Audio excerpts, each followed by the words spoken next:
Bismillahirrahmanirrahim. Dear students, today we are going to have some discussion about PPSC Biology 2015 question paper and options which have been made over here for different questions. They are not the actual ones, but the right answers, they are exactly those answers which have been given by the PPSC. So we are moving to the question number 1. It was about botany portion and the evolution of plant. That Rhynia was discovered by. Rhynia is the first vascular plant, and it was discovered by two scientists, Robert Kiddstone and William H. Lang in 1917.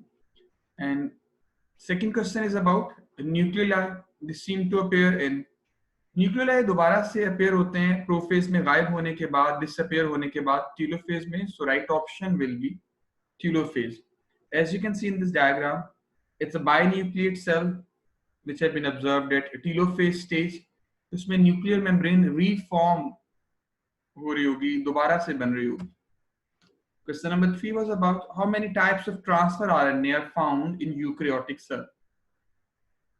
Actually, according to the federal biology textbook of second year, first year or second year, it is mentioned that there are 60 types of transfer RNA which are found in all eukaryotic cells. Out of these 60 transfer RNAs eukaryotic cells, 45 types of transfer RNA they are found in human cells and tissues. And out of these 45 types of transfer RNA which are found in human cells and tissues, 20 they are more frequently used in protein synthesis. Inactive enzyme precursors such as pepsinogen for pepsin is called. तो ऐसे inactive forms को हम बोलते हैं proenzyme या फिर zymogen. एपोहोलोएंजाइम को factor की रिमूवल या एडिशन के लिए यूज की जाती है टर्म, और apoenzyme is an active inactive holoenzyme lacking a cofactor, जबकि जाइमोजिन की टर्म एक प्रोएंजाइम के लिए यूज की जाती है जो कि इनएक्टिव फॉर्म होती है एक होलो एंजाइम की आफ्टर अटैचमेंट ऑफ कोफैक्टर, जो आप कह लें कि आफ्टर सर्टेन एक्टिवेशन जो कि एक्टिव फॉर्म में कन्वर्ट होता है. और एपोर होलो एंजाइम ये कोफैक्टर की अटैचमेंट डिटैचमेंट के लिए टर्म यूज होंगी. Which of the following tissue is involved in strengthening of plant body? Plants के जो supportive tissue है उसमें collenchyma और sclerenchyma है. We know parenchyma storage का काम करेंगे, mesophyll photosynthetic and meristematic tissue is involved in growth. So the right option over here is Charlie. Sclerenchymatous tissue, they are responsible for providing support to the woody plants or woody parts of the plants. Sex-linked genes refer to the genes, obviously those genes which are found on the sex chromosomes. Autosomal genes are found on the autosomes, and in case of human there is last pair XY which is concerned with X or Y in case of male and XX in females, which are responsible for sex determination, and they are having other genes as well which are known as sex-linked genes. Question number 7 is about gastric digestion, that it takes place efficiently in what type of medium. We know कि gastric digestion acidic medium में ज़्यादा efficiently काम कर रही होती है, as there is the example of stomach digestion. Which of the following subcellular component is likely to be absent in plant roots? Plant roots, they do not perform photosynthesis, but they have other cellular functions such as protein synthesis or central controlling center of the nucleus. या उनमें mitochondria भी होगा. But chloroplast, it is found in the photosynthetic cells such as guard cells and stomata or mesophyll cells of the leaves. The root hair cells, they have been shown here, they are without chloroplast. Which of the following is primary or transitional meristem? Primary meristem is apical meristem, which later on forms other types as well. That's why it's also known as transitional meristems. And you know very well, apical meristem, they are found at the apices, tips of roots or tips of shoots. यहाँ पे apical meristem मिलेंगे, जबकि lateral meristem अगर cross section देखा जाए तो cork cambium और vascular cambium, cambium tissue जो होता है जो कि सेकेंडरी ग्रोथ में इन्वॉल्व होगा, they are known as lateral meristem. और जो लेटरल ब्रांचेस लीव्स या फ्लोरल बड्स वगैरह को बनाते हैं, they are intercalary meristems. ये भी एपिकल मेरिस्टेम्स का ही पार्ट होते हैं और टेम्परेरी नेचर के होते हैं। Cancer causing genes, obviously, they are oncogenes, suppressor genes, they are responsible for the suppression of these genes. Immunosuppressant genes, they are not relevant over here. Or albinism genes, they are responsible for causing albinism. So, इसमें right option है alpha.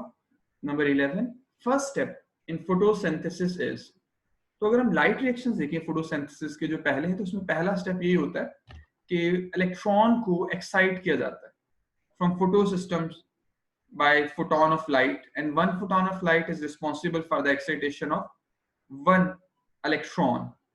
तो इसमें right option है alpha. Photolysis ये second step में होगी electron hole fill करने के लिए, and photophosphorylation during electron transport chain जो एटीपी बनेगी लाइट की एनर्जी की वजह से।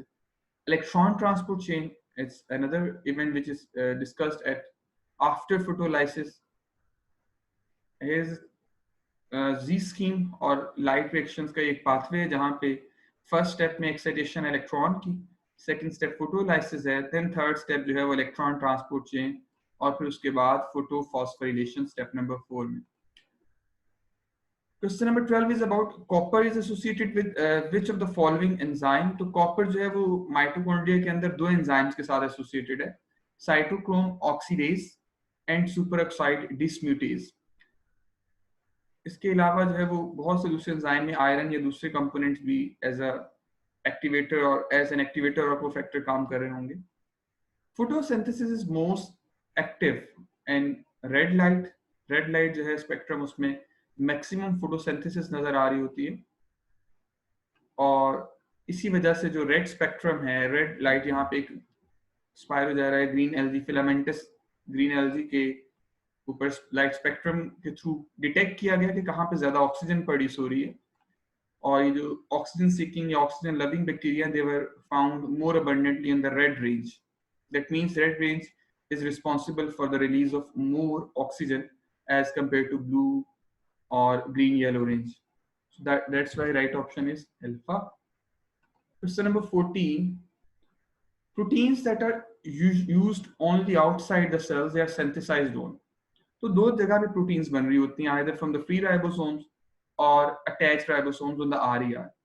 अब ये secretory proteins की बात हो रही है तो RER से रिलीज हो रही होंगी, but as far as other secretory other proteins which are produced by RER they are concerned, they include secreted proteins and integral membrane proteins, वो भी RER से ही बनेंगी, RER इसको बना रहे होंगे।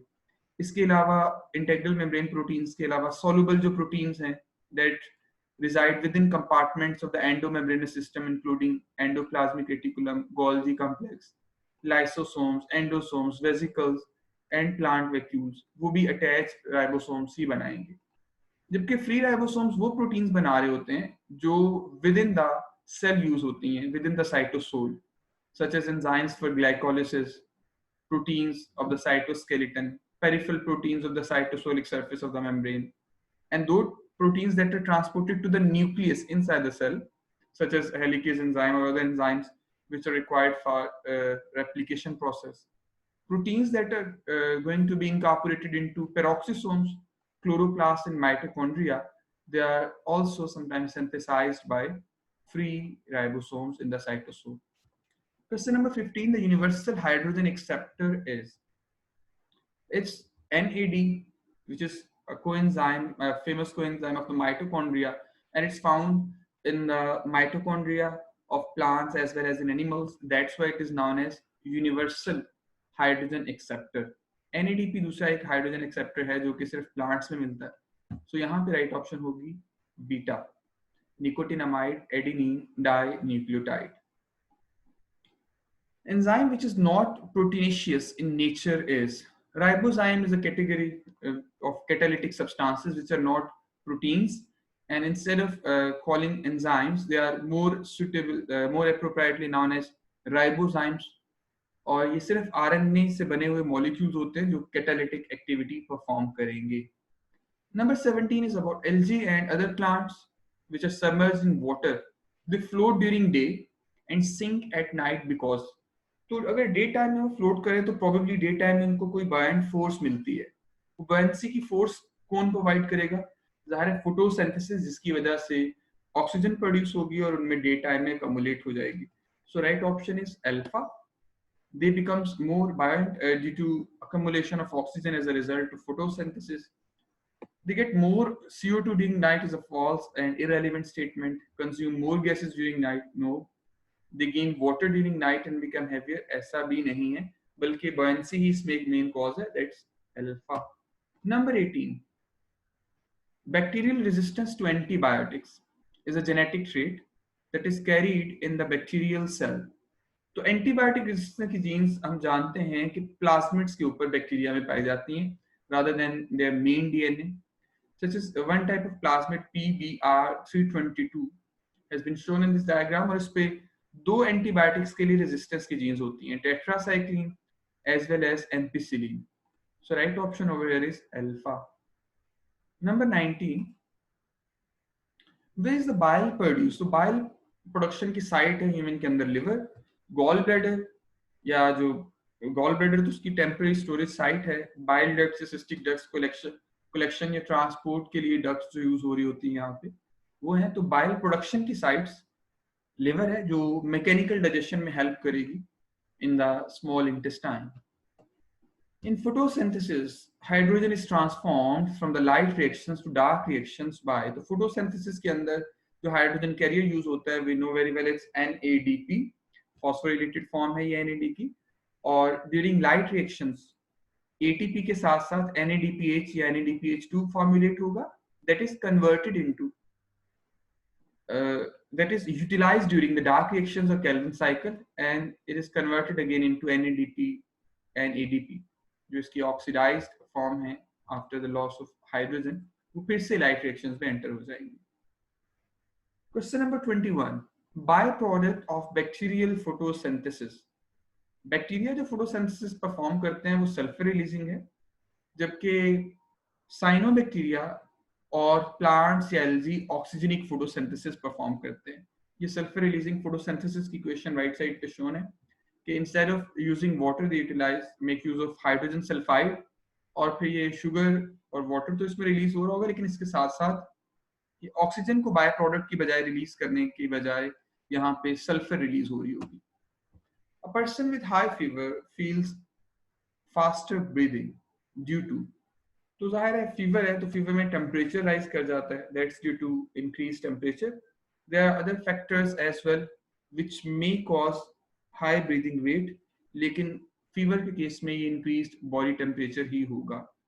डिक्रीज CO2 की बजाय इंक्रीज CO2 फैक्टर होता है, और इसी तरह डिक्रीज पीएच की बजाय हम डिक्रीज पीएच एक फैक्टर हो सकता है, लेकिन यहाँ पे हमारे पास जो है वो increase body temperature prime factor होगा. Genetic recombination takes place during which phase of meiosis. तो ये मियोसिस 1 में प्रोफेज 1 के अंदर जो सब स्टेज है उसकी पैक्टिटीन, वहां पे क्रॉसिंग ओवर का प्रोसेस हो रहा होता है that results in the formation of new combinations in the gametes. Maximum possible volume of the air during inspiration is called, it's called vital capacity, जो inspiration के दौरान maximum volume retain किया जा सकता है, और vital capacity में inspiratory capacity भी आ जाएगी प्लस expiratory reserve volume, ये दो factors मिलके बनाते हैं vital capacity. और क्वेश्चन नंबर 20, ये डिफरेंट टर्म्स हैं, ये भी देख लेनी चाहिए एक बार, बिकॉज इससे रिलेटेड जो है वो क्वेश्चंस पास्ट पेपर्स अगर देखें हम पब्लिक सर्विस कमीशन के, तो उससे रिलेटेड बने हुए हैं क्वेश्चंस बार बार. टाइडल वॉल्यूम कहते हैं amount of air inhaled during a normal breath, और टाइडल वॉल्यूम को इस ग्राफ में भी आप ऑब्जर्व कर सकते हैं कि ये टाइडल वॉल्यूम हमारे पास ये मिडल में शोन है. नॉर्मल ब्रीदिंग के दौरान हाफ लीटर या लेस देन हाफ लीटर जो एयर है वो हम एक्सचेंज कर रहे होते हैं. Expiratory reserve volume is the amount of air that can be exhaled after normal exhalation. It's 1.2 liter normally. Inspiratory reserve volume, amount of air that can be further inhaled after normal inhalation. And residual volume, जो air कभी भी exhale out नहीं की जा सकती, even after forceful exhalation भी lungs में रह जाएगी. Vital capacity is the maximum amount of air that can be moved in or out of the lungs in single respiratory cycle. And inspiratory capacity is a volume of air that can be inhaled in addition to the normal exhalation. And functional residual capacity is the volume of air remaining after a normal exhalation. जबकि total lung capacity, total volume of the air in the lungs after a maximal air inspiration, it's up to 5 to 6 liter जो है उसको कहते हैं. Or forced expiratory volume, how much air can be forced out of the lungs over a specific time period, usually 1 second. तो FSC level पे आप इसे 3.5 litres पढ़ते हैं, हायर लेवल्स पे इसकी वैल्यूज थोड़ी डिफरेंट है, 4 to 5.5 litres. Largest gland in the human body is liver, and it is exocrine as well as endocrine. It weighs about 1.5 kg in the adult man, and bile lobe, exocrine secretion इसकी bile है, जबकि endocrine secretion में ये कुछ hormones produce करता है. Which is a mucopolysaccharide. You know, cutin is a wax, keratin is a protein, and suberin is also a wax found in plants. Chitin is the only polysaccharide in this list. तो इसको mucopolysaccharide भी बोला जाता है, और ये exoskeleton of insects as well as fungal cell wall, वहां पे इसको ऑब्जर्व करते हैं. Covering of lungs, it's pleura or pleural membrane, और इसमें दो portions आते हैं. Outer pleural membrane is known as parietal, while the inner pleural membrane which surrounds the lungs is visceral pleura. और इन दोनों के दरमियान एक fluid होता है, that is pleural fluid. Okazaki fragments, they are studied during DNA replication, and they are observed on the lagging strand which is copied away from the replication fork. During hibernation, frog respires by, frog इन तीनों वे से respire कर सकता है, लेकिन hibernation के दौरान वो skin से respire कर रहे होते हैं जब उनका metabolic system बहुत low हो जाता है. Lungs से respire करें तो pulmonary respiration है, skin से cutaneous, और buccal cavity के through जो respiration होती है उसे हम buccal respiration भी कहते हैं. ये जो red और blue arrows हैं शो कर रहे हैं 3 levels, buccal, pulmonary and cutaneous. ये तीनों levels पे जो है वो इसमें frog में respiration होती है, but during hibernation by skin. In pigment, photosystem 2 entrapping center of solar energy is, तो जो pigment major है photosystem 2 के लिए वो 680 है, photosystem 1 में 700. ये दो types आप observe कर सकते हैं light reactions के अंदर. photosystem 2 which was discovered later on, लेकिन ये reaction pathway में पहले involve होता है Z scheme के दौरान. photosystem 1 which was discovered earlier, लेकिन ये reaction pathway के अंदर बाद में utilize हो रहा होता है. Question number 31. How many quanta are required to reduce one molecule of carbon dioxide gas? तो अगर एक molecule CO2 का जो है reduce करना पड़े तो उसके लिए हमें 8 quanta या 8 photons की जरूरत पड़ेगी. It was calculated by Emerson कि 8 quanta required होते हैं for the fixation or reduction of one CO2 to the carbohydrate, और इसी दौरान एक मॉलिक्यूल ऑक्सीजन का प्रोड्यूस भी होता है.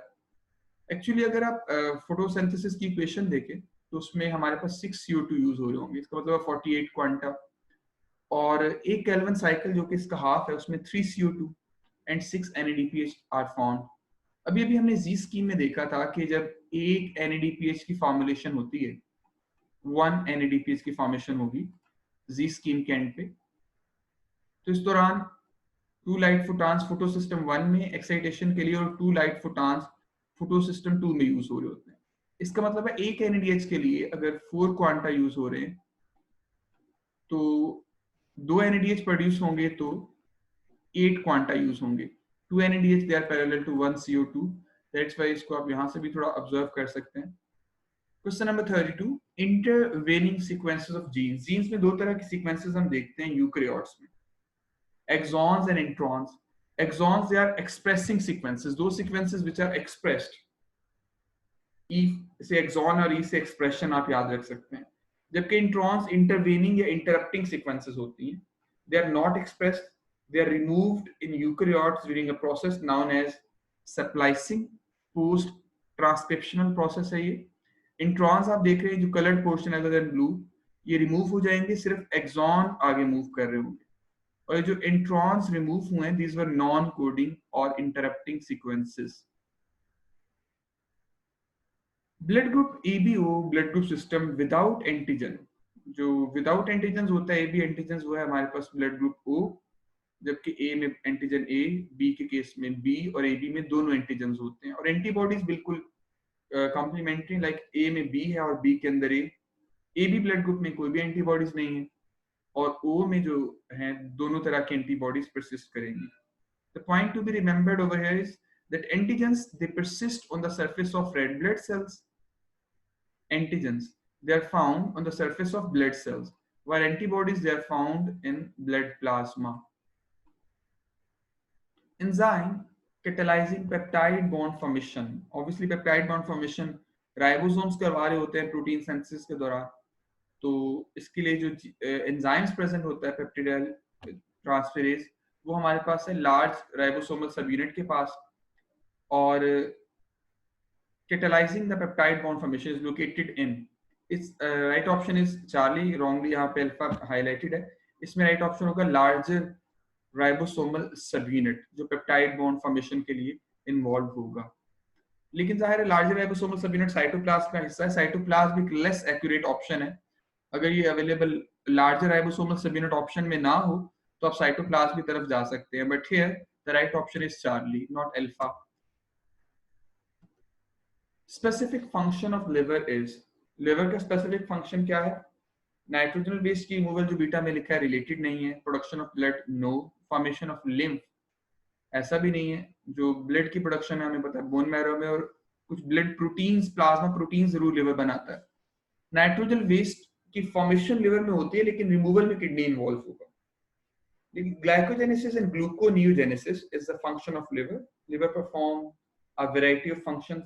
इसमें एक फंक्शन ग्लूकोज की storage in the form of glycogen, और जब रिक्वायर्ड हो ग्लूकोज तो ग्लाइकोजन की कन्वर्जन भी इन्वॉल्व है.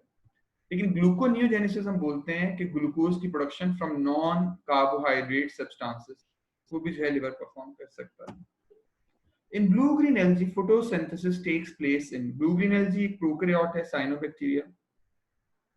दे do not have chloroplast. Cytoplasm में फोटोसिंथेसिस होती नहीं है, न्यूक्लियस उनमें एब्सेंट है. तो इसमें राइट ऑप्शन होगी thylakoids. They have developed false thylakoids due to membranous invaginations of plasma membrane. तो उनमें थाइलेकॉइड्स प्रेजेंट होंगे, क्लोरोप्लास्ट नहीं. बट ये थाइलेकॉइड्स ट्रू थाइलेकॉइड्स नहीं है, यूं समझ लें मेसोसोमल इन्वेजिनेशंस हैं जिन्होंने क्लोरोफिल अपने साथ अटैच किया होगा. Question number 37, which amino acid has single codon?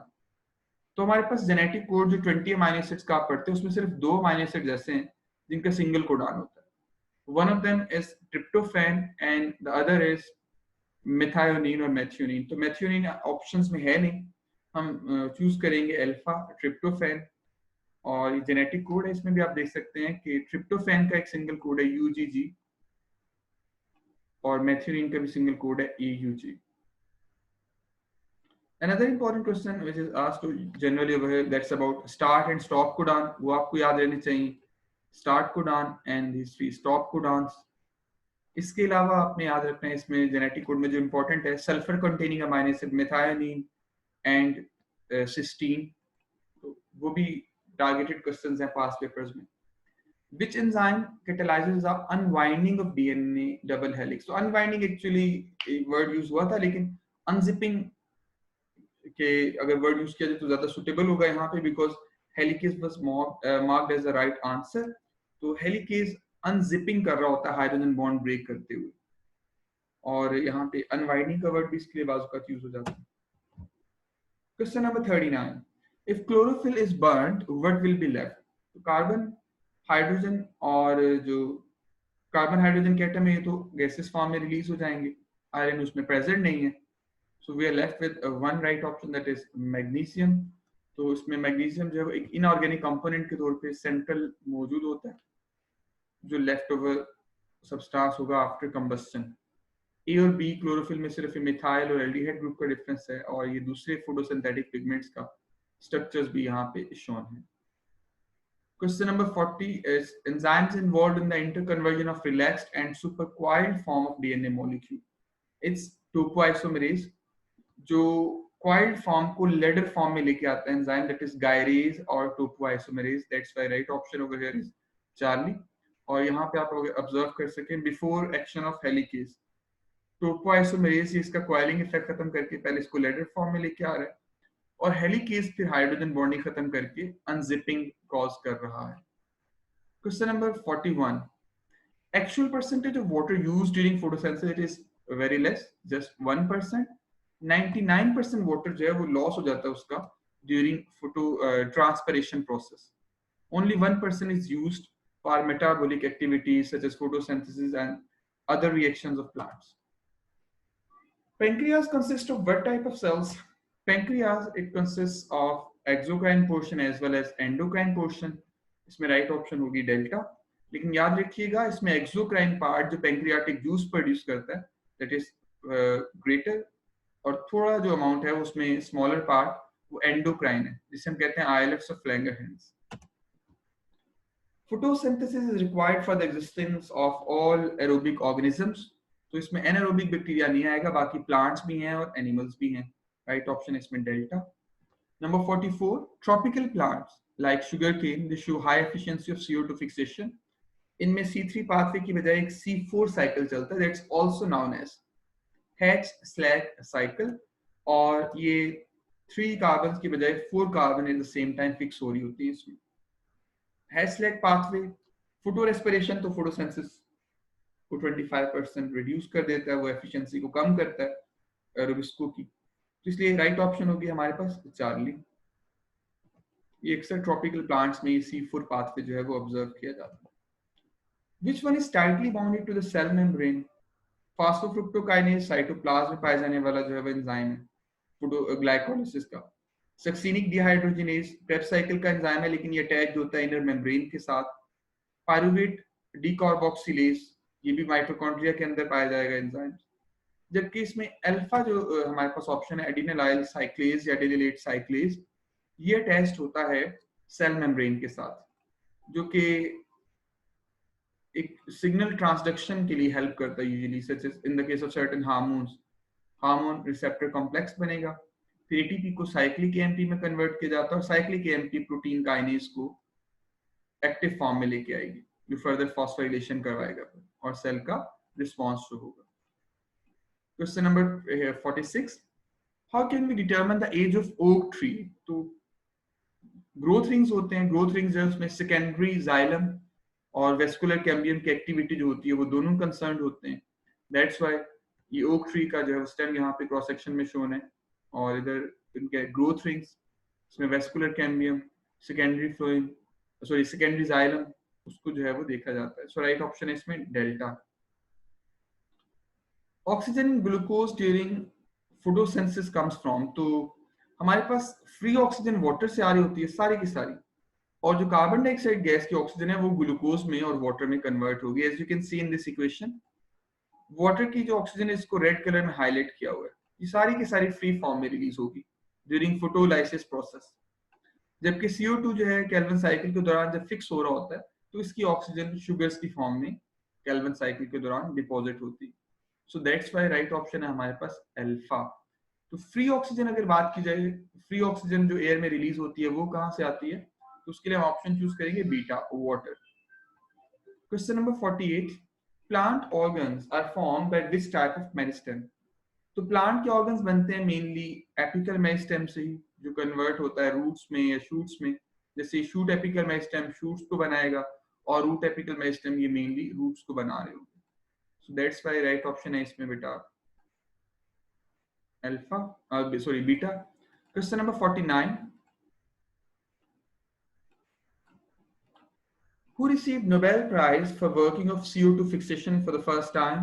तो इसमें राइट ऑप्शन है हमारे पास, ज़ाहिर साइंटिस्ट के नेम सारे जो है वो याद रखना जरा मुश्किल है, लेकिन कुछ फेमस साइंटिस्ट के नेम्स याद रख लीजिएगा.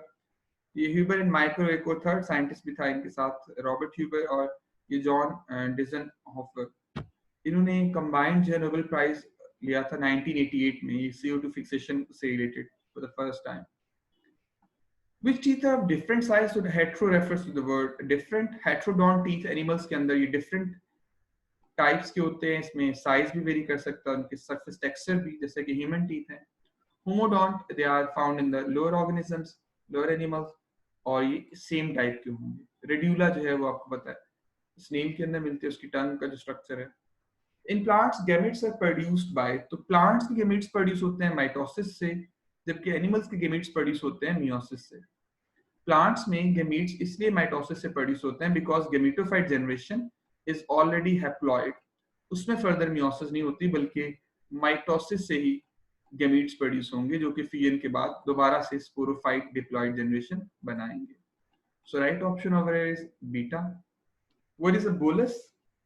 Bolus is said to be a mechanically crushed food mixed with saliva in the oral cavity.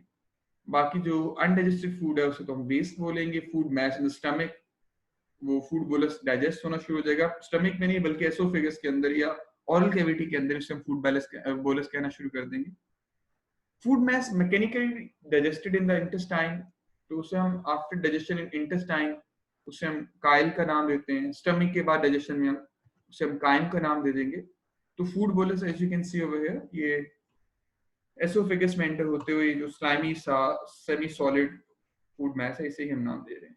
Amount of oxygen carried bye 100 ml of blood is 100 ml of blood can carry 20 ml oxygen maximally. इससे ज्यादा क्यों नहीं carry कर सकता? Because एक normal person के blood में 100 ml blood में 15 ग्राम हीमोग्लोबिन है और 1 ग्राम हीमोग्लोबिन बाइंड करती है 1.3 ml ऑफ ऑक्सीजन को.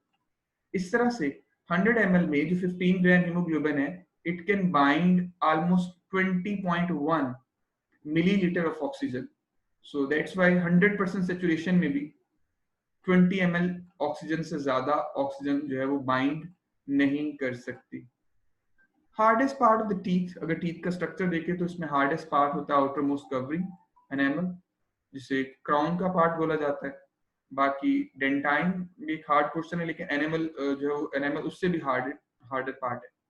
पल्प, ये जो मटेरियल जिसके अंदर ब्लड वेसल्स या नर्व्स मौजूद है. फिर रूट का पोर्शन है कुछ जो एम्बेडेड पार्ट है इसके अंदर गम्स के अंदर. 55 which is true for bryophytes. Bryophyte homosporous है, सो अल्फा ऑप्शन तो राइट नहीं है. हेट्रोगेमेटिक है, वेस्कुलर टिश्यूज में मौजूद नहीं होता. Seed production no, they are quite simpler plants. तो इसमें राइट ऑप्शन हमारे पास बचता है बीटा. They are having heterogametic nature. इनका जो गेमेटोफाइट है माइटोसिस के थ्रू ही सही, लेकिन इनका गेमेटोफाइट दो तरह के जो है वो गेमीट्स प्रोड्यूस करेगा, एक एग और दूसरा antherozoids which is also known as sperm. Question number 56. If carbon dioxide gas concentration increases in the blood, तो obviously CO2 जब राइज करती है तो ये ब्रीदिंग सेंटर को जाके एक्टिवेट करेगी, जिससे रेस्पिरेशन इंक्रीज करेगी. और इंक्रीज CO2 डायरेक्टली भी इफेक्ट करती है. इसके अलावा पीएच को भी ड्रॉप करवाएगी, जो कि सेंट्रल जो कीमो रिसेप्टर्स हैं मेडुला ऑब्लिगेटा के अंदर रेस्पिरेटरी सेंटर में, वो डिटेक्ट करेंगे और फिर ब्रीदिंग रेट इंक्रीज करेगा to compensate oxygen level or to normalize CO2 level. Curding of milk in stomach is due to an enzyme renin, और ये calves के अंदर या young ones होते हैं animals के, उनमें abundantly मिलता है. एक single N के साथ है वो एक हार्मोन है angiotensin का दूसरा नेम जो है वो renin, जो किडनी से आ रहा होता है. जबकि डबल N के साथ अगर renin लिखा हो तो ये एक एंजाइम है जो स्टमक में प्रोड्यूस होता है फॉर कर्डिंग ऑफ मिल्क. जिम्नोस्पर्म्स का कैरेक्टर, जिम्नोस्पर्म्स हायर लेवल पे हमारे पास हेट्रोस्पोरस हैं, वेस्कुलर प्लांट्स हैं और फ्लावर प्रोड्यूस नहीं वैसे वो करते, लेकिन इनके जो सीड्स प्रोड्यूस होते हैं they are without covering, that's why they are known as naked seed producing plants. Angiosperms के सीड जो है वो angiosperms flower producing fruit producing plants, उनके सीड कवर्ड है. क्यों? Because their floral leaves they are enclosed to form an ovary. Gymnosperms में चूंकि ovary भी नहीं बिल्ट होती, उनके लीफ मार्जिन इनक्लोज नहीं होते उसके गिर्द, ओव्यूल के गिर्द, दैट्स व्हाई इनके जो राइपेंड सीड है कोन की बेस पे जो मिलते हैं वो अनकवर्ड होते हैं. Musca domestica is the scientific name of house fly. Honey bee जो है वो पिस स्पीशीज, हाउस पैरो जो है वो हमारे पास हाउस पैरो और डोमेस्टिक चिकन, ये भी इरेलेवेंट यहाँ पे ऑप्शंस हैं. Behavior which is inherited is known as inherited behavior is known as innate, जबकि experience से जो behavior gain किया जाता है that is known as learning behavior. Innate behavior examples such as suckling movements, suckling in newborns, migration और hunting instincts जो instincts हैं. और learning behavior में language, social skills, domestic behavior in the pets, trained dolphins, imprinting, habituation, latent learning, inside learning जो आपने पढ़ी है, वो सारी टाइप्स लर्निंग बिहेवियर की.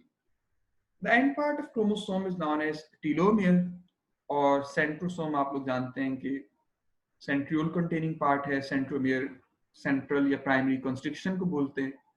Telomere, they are specifically important for DNA fingerprinting because they are having repeated sequences which is known as palindromic sequences और ये specific होती हैं.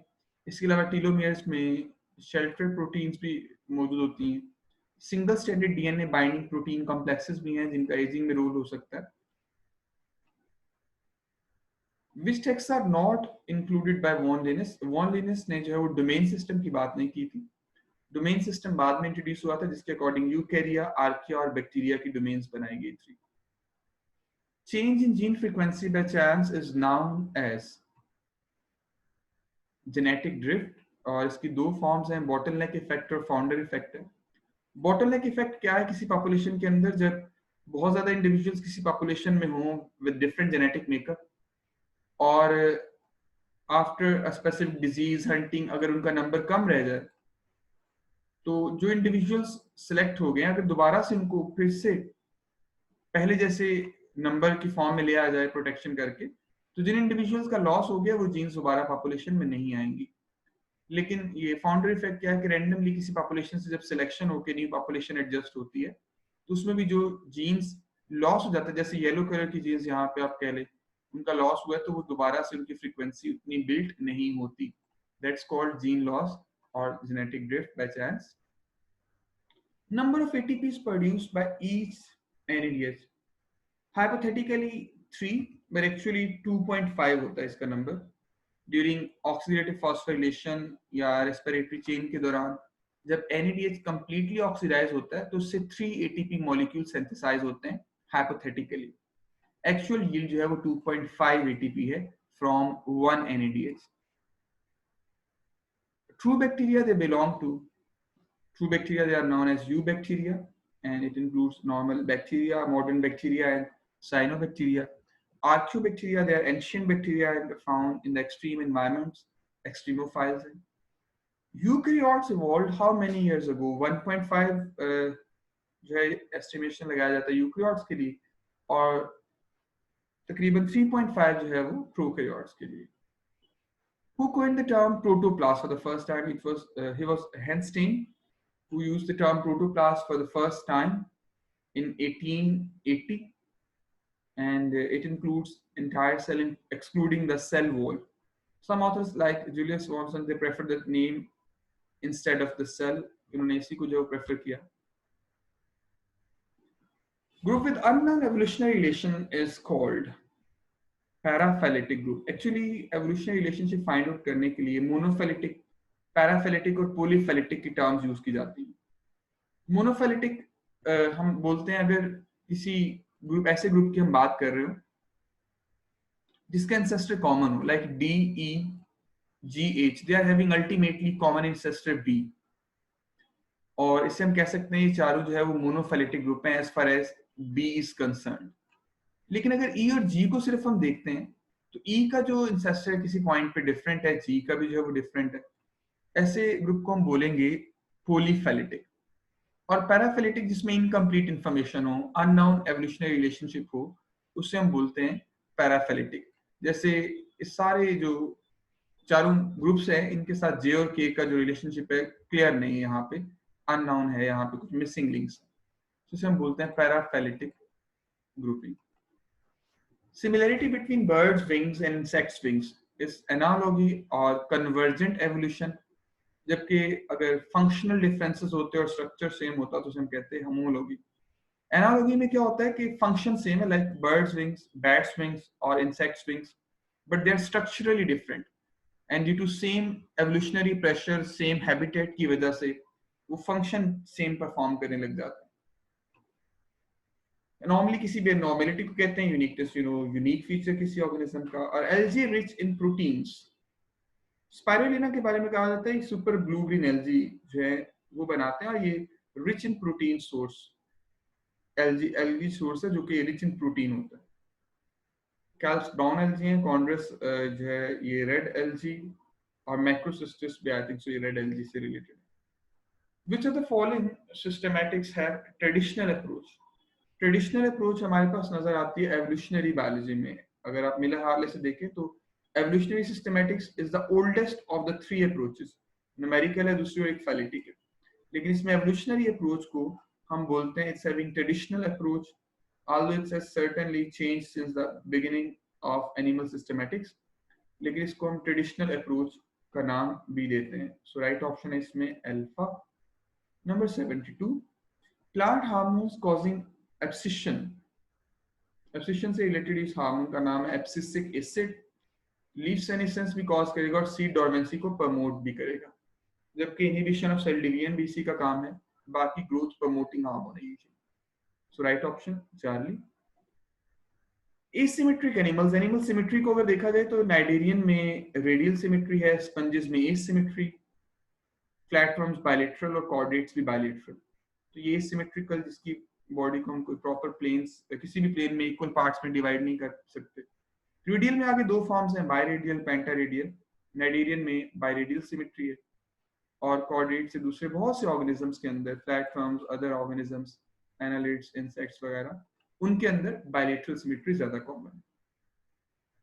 Pentaradial symmetry is present in echinoderms, some animals such as starfish. इनके अंदर body को 5 equal parts में हम divide कर सकते हैं. ऐसी रेडियल सिमेट्री को हम पेंटारेडियल कहते हैं. स्फेरिकल बॉडी में हम स्फेरिकल सिमेट्री भी ऑब्जर्व करते हैं और बायरेडियल सिमेट्री भी ऑब्जर्व करते हैं. वेस्कुलर क्रिप्टोगैम्स, जिनमें गेमेटोफाइट जो है वो या सीड जो है वो हिडन होते हैं, सीड्स नहीं बनते हुए हैं, ट्रिडोफाइट्स. वेस्कुलर हैं, independent sporophyte, gametophyte बनते हैं इनमें, but they are known as cryptogams, meaning their means of reproduction is hidden. So that's why Charlie is the right option. In Brassica, the placentation. Placentation किसे कहते हैं? Placenta एक fleshy tissue होता है जिसके through plants में ovule ovary के साथ attach होगा. Placenta is a fleshy tissue by which ovule is attached to the ovary, and the arrangement of placenta is known as placentation. As far as placentation is concerned, Fabaceae family में हम देखते हैं marginal है, कुछ में exile placentation है, और parietal placentation में भी नजर आती है, free, central और basal. इसमें Brassicaceae family के अंदर जो placentation है वो parietal consider की जाती है, इसका ovule जो है उस parietal position में attach होगा.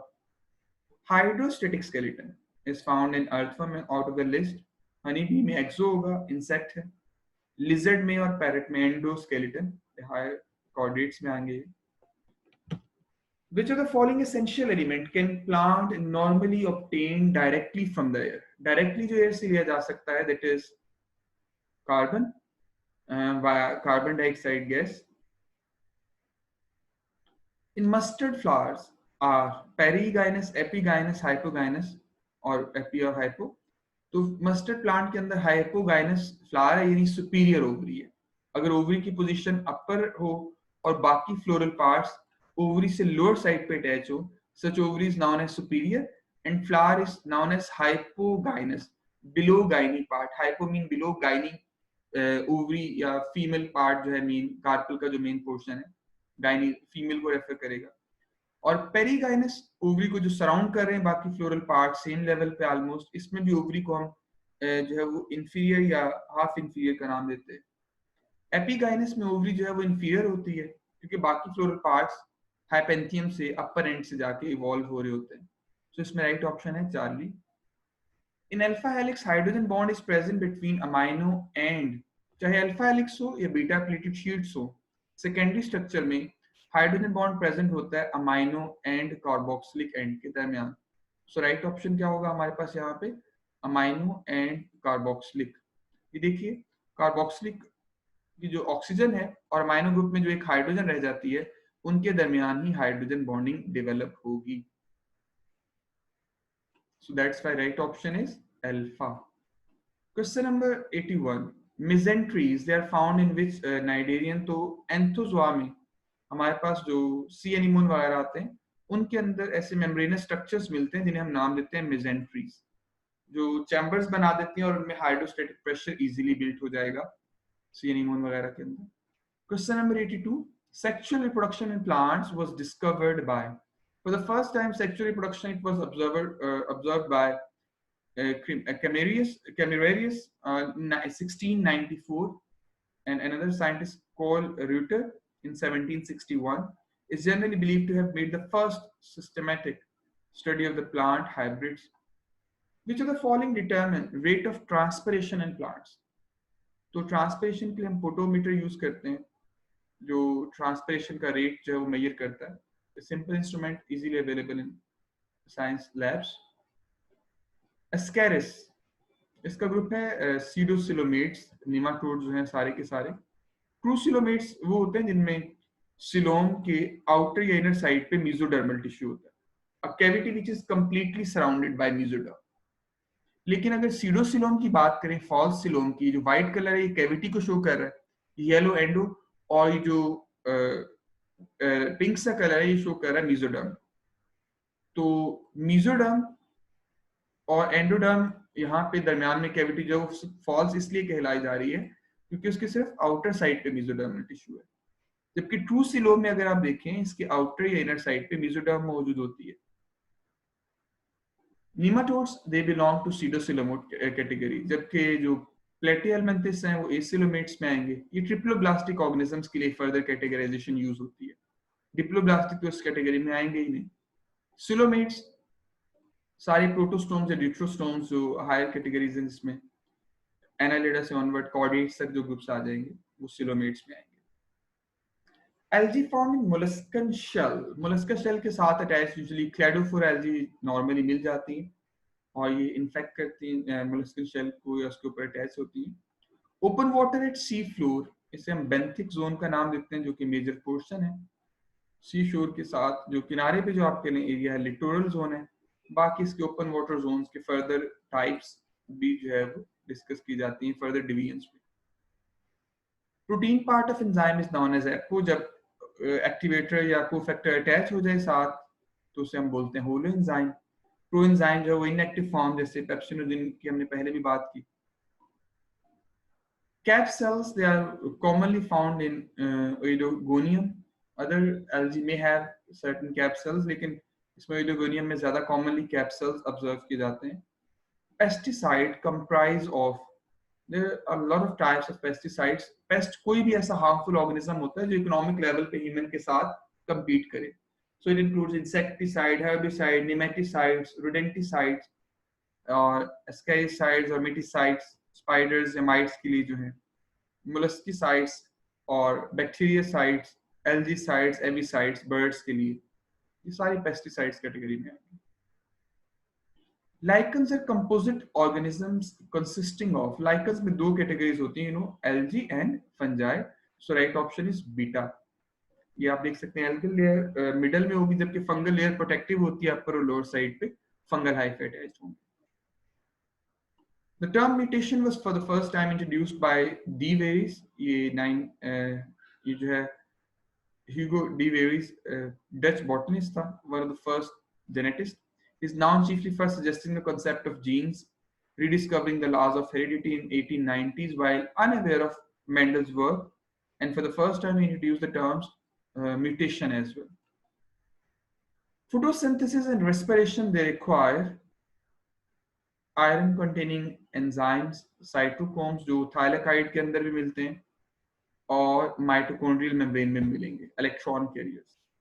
लेकिन फाइटोक्रोम्स सिर्फ प्लांट्स के हैं फोटोसिंथेसिस के लिए रिक्वायर्ड नहीं होते क्लोरोफिल भी फोटोसिंथेसिस में रिक्वायर्ड है लेकिन प्लांट्स में ज़ाहिर से फोटोसिंथेसिस का पार्ट के लिए रिक्वायर्ड होगा cytochromes they are common requirement of respiration as well as photosynthesis puffs in insects they are actually enlarged portion of the polytene chromosome और इसको एक्डाइसोन हार्मोन रेगुलेट कर रहा होता है ये पोलिटीन क्रोमोसोम है और इसमें जो एक्सपेंडेड पार्ट्स होते हैं उन्हें हम पफ्स कहते हैं ये एक्डाइसोन हार्मोन डेवलप करता है इसमें One of the following is not the character of most of plants. तो सेंट्रियोल जो है वो लोअर प्लांट्स में पाए जाते हैं ज्यादातर प्लांट्स में एब्सेंट होंगे so alpha chloroplast most of plants का कैरेक्टर है लार्ज सेंट्रल वैक्यूल और सेल वॉल भी सेंट्रियोल सेल वॉल और प्लाज्मोडेस्मेटा प्लांट सेल्स के फीचर हैं स्पेसिफिकली क्लोरोप्लास्ट सेल वॉल और plasmodesmata centriole lysosomes and centrosome और फ्लैजेला जनरली प्लांट्स के साथ रिलेट किया जाता है एनिमल्स के साथ। Which one of the following is not a connective tissue? We know nerve is not a connective tissue. Blood, cartilage, या bone connective tissue है. Nerve is the bundle of neurons. Which of the following is synthesized first during photosynthesis? तो photosynthesis के दौरान पहले simple sugars बनेंगी, बाद में इनकी कन्वर्जन होगी। डार्क रिएक्शंस के दौरान डायरेक्टली स्टार्च या ग्लूकोज वगैरह नहीं, स्टार्च वगैरह नहीं बनेंगे, बल्कि G3P ग्लूकोज में कन्वर्ट होती है, फिर स्टार्च, सुक्रोज या दूसरे पोर्शन जो है वो बाद में डेवलप होंगे। So simple sugars. Aquatic animals with large surface area they mostly breathe through gills, gills इसमें जो है वो कॉमन रेस्पिरेटरी वे होते हैं, जबकि टेरेस्ट्रियल ऑर्गेनिजम्स के अंदर लंग्स कॉमन रेस्पिरेशन के लिए स्ट्रक्चर्स हैं। It's a mutation occurs in gametes, gametes के अंदर जो होगी वो जर्म सेल्स में होगी म्यूटेशन, तो जर्मिनल, और सोमैटिक सेल्स के अंदर somatic mutation, so it's known as germ line mutation. Deletion और insertion of a nucleotide may cause frame shift mutation, जो पूरे का पूरा जो फ्रेम होता है न्यूक्लियोटाइड्स का, किसी चीज का एडिशन होना वो पूरे का पूरा फ्रेम शिफ्ट कर सकता है, या किसी चीज का रिमूव होना पूरे का पूरा फ्रेम जो है वो शिफ्ट कर सकता है। बाकी साइलेंट म्यूटेशन में तो ऐसा होता है कि कोई न्यूक्लियोटाइड गया और वो किसी same codon, same amino acid के लिए दूसरा कोडान डेवलप हो गया।